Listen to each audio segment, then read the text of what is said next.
asked a question yesterday by someone who genuinely did not understand our concerns. They asked, but it's just a mask. What's the problem?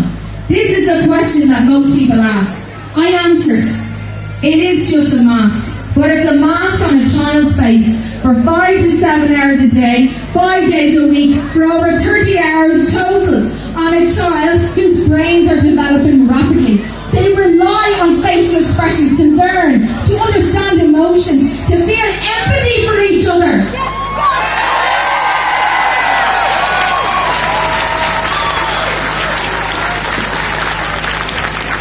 The implications of masking children or teens, for that matter, for long periods of time is undoubtedly detrimental to their emotional and mental well-being and will impact on their ability to learn.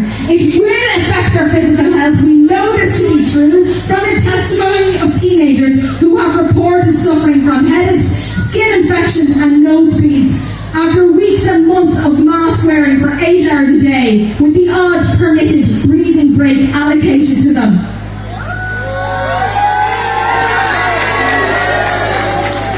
Wearing a mask is an action people are told to take in response to a perceived threat. But children should never feel like they are a threat to anyone or feel fearful of something that is not a risk to them. They should never carry that burden of weight or responsibility, especially when they're healthy and have been proven not to be drivers of viral transmission. Our children should be number one priority. We protect them, not the other way around.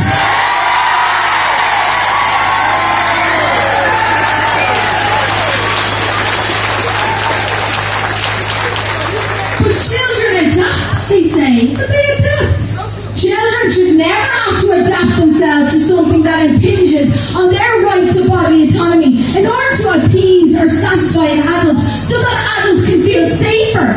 No mandate masks for children to insist they cover their faces for adults to feel safe is fundamentally wrong. It is an excess abuse of power and should be condemned and rejected by all.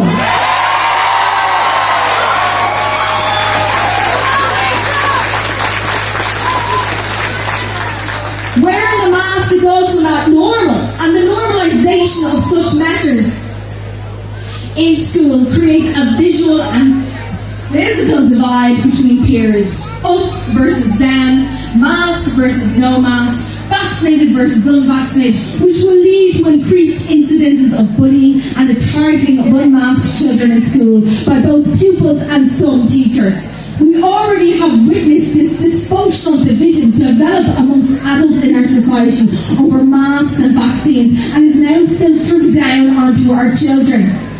We cannot allow this to happen. We must come together now, vaccinated and unvaccinated, masks and unmasked, to show solidarity for our children, to show that we respect each other,